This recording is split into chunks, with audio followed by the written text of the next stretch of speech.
शादी जैसे mummy papa कराए, फिर यहाँ से हम गए तो कुछ महीना वो अच्छा से रखा लड़का। इसके बाद जो वो अपने भाभी के संपर्क में आ गया, जिसके कारण वो मेरे साथ बहुत मारपीट करते रहता था बराबर। तो इसी बीच हम प्रेग्नेंट भी रह गए।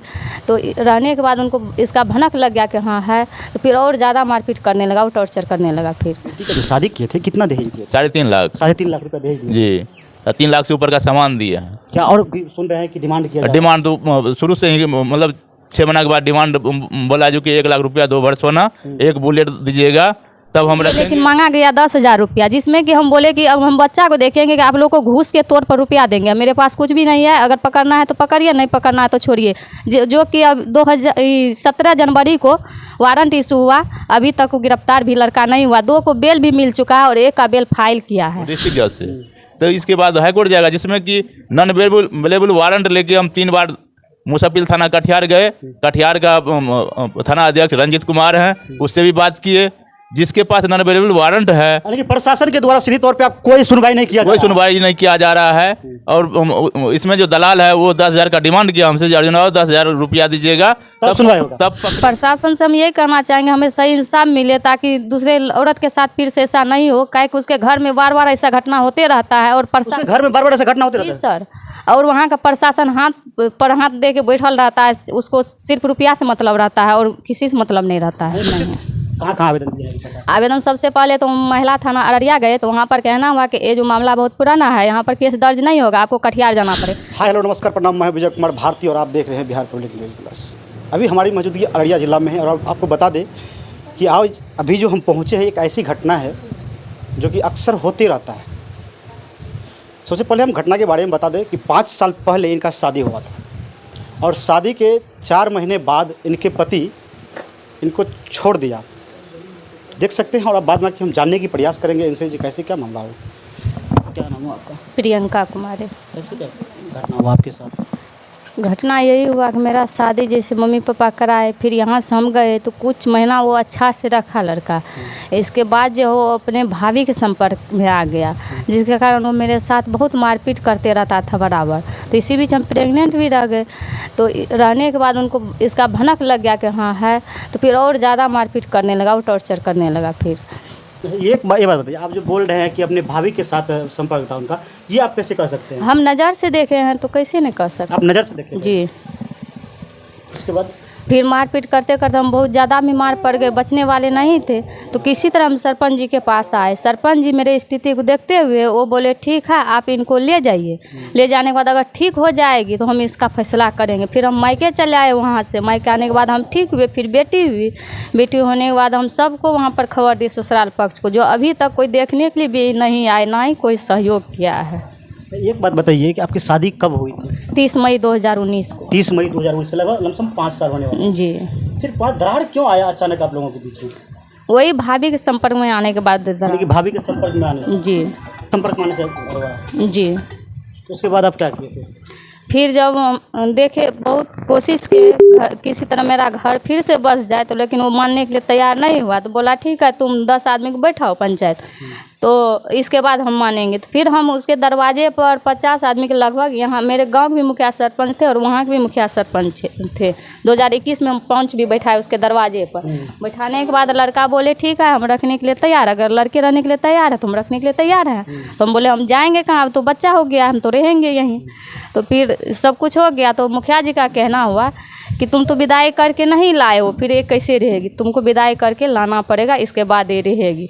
फिर वो क्या बोला? वो बोला कि 28 फरवरी 2021 को हम विदाई लाने जाएंगे। फिर वो विदाई करवाए गए? नहीं, वो नहीं आए। नहीं आए। तो फिर उसके बाद आप आगे प्रशासन का सहारा लिए कि नहीं लिए? बहुत जगह हम सहारा लिए, लेकिन कहीं पर कुछ नहीं मिला।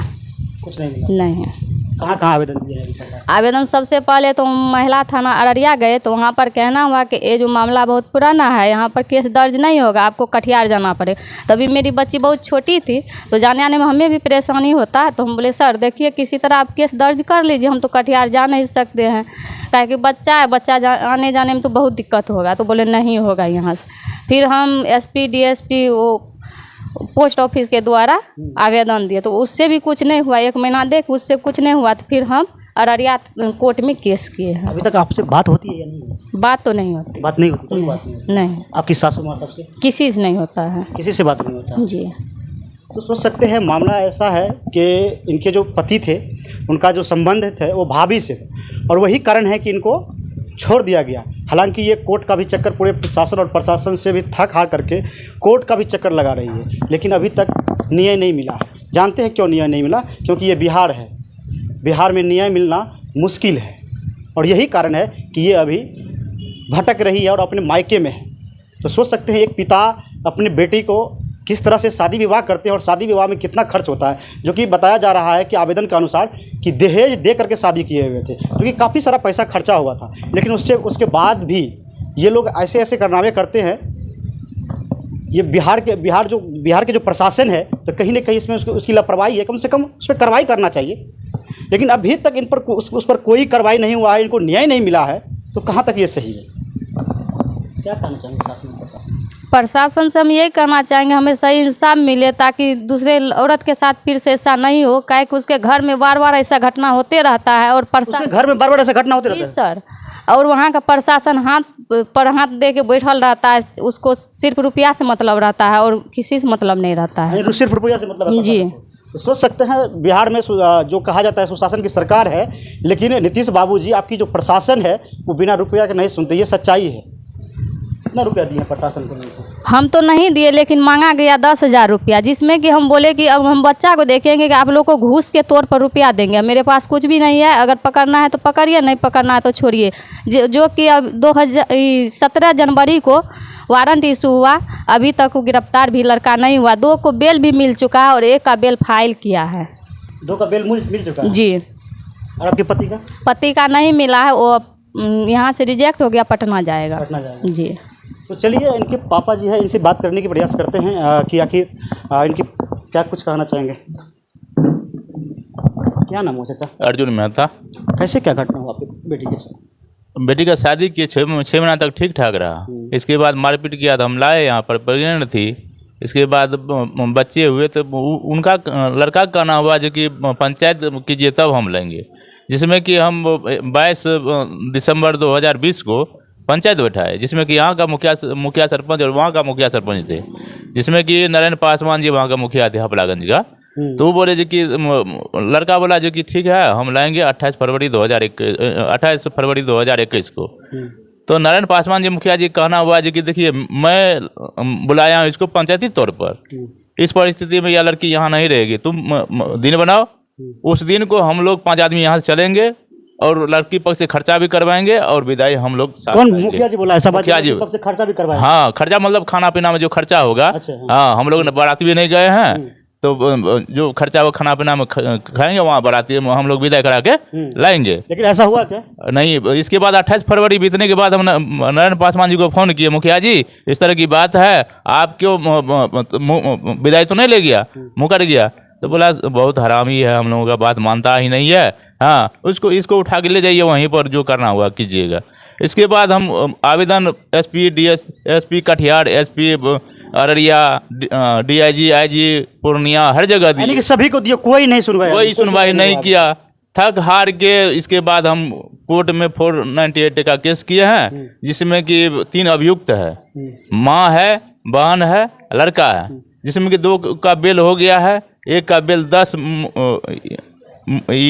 मई है, 10 मई को रिजेक्ट हुआ है। यह आवेदन SP DSP Katihar, SP Araria, DIG IG Purnia हर जगह दिए, सभी को दिए, कोई सुनवाई नहीं किया।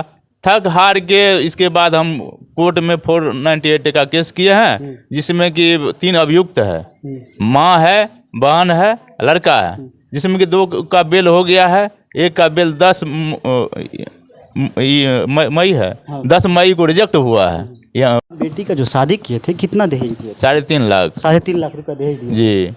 3 लाख से ऊपर का सामान दिए हैं। क्या और भी सुन रहे हैं कि डिमांड किया? डिमांड तो शुरू से ही मतलब 6 महीना के बाद डिमांड बोला जो कि 1 लाख रुपया 2 भर सोना, 1 बुलेट दीजिएगा तब हम रखेंगे। इसकी बहन का डिमांड सुन लीजिए, मेरे लड़का को शादी के 6 महीना के बाद बाहर में था विजयवाड़ा में, वहाँ फ़ोन किया छोटा वाला लड़का को जो कि आप संबंध यदि बरकरार रखना चाहते हैं तो 1 लाख रुपया मेरे अकाउंट पर भेजिए, तब यह संबंध रहेगी। उसका घर है आपको सिंघिया बुजुर्ग उत्तर, वार्ड नंबर 6। यानी कि अभी भी पैसा का डिमांड किया जा रहा है। अगर आप पैसा दीजिएगा तो वो रख लेंगे अभी भी जी। उसका नाम है नीलम कुमारी, जो कि सिंघिया बुजुर्ग दक्षिण वार्ड नंबर 6 की डीलर भी हैं। ठीक है। इसके बाद थाना पड़ता विभूतिपुर, जिला समस्तीपुर। इसमें बहुत ज़्यादा टॉर्चर वही करती है जो कि संबंध को बरकरार रखने के लिए नहीं देना चाहती है। जबकि उसको भी 2 बेटी है, एक बेटी शादी करने योग्य है। उसको खुद सोचना चाहिए कि बेटी का दर्द क्या होता है। बिल्कुल सही बात है। लेकिन बिहार में इस तरह की घटना जो है लगातार होती रहता है। कभी लड़का का साथ होता है, कभी लड़की के साथ होता है। पता नहीं ये क्या चल रहा है, समझ से बाहर लग रहा है। लेकिन प्रशासन को भी थोड़ा इस पर एक्टिव होना चाहिए और प्रशासन जब ये इस तरह का मामला जाते हैं तो उस पर ठोस कार्रवाई करना चाहिए, ताकि कोई भी व्यक्ति दोबारा करने से पहले 1000 बार सोचे। लास्ट में क्या कहना चाहेंगे आप? हमको इंसाफ चाहिए, बच्ची को इंसाफ चाहिए। इंसाफ चाहिए जी। तो बाद बाकी हमारा ये प्रयास ग्राउंड जीरो से आप लोगों को कैसा लगा कमेंट में ज़रूर राय दें। तब तक के लिए जय भारत।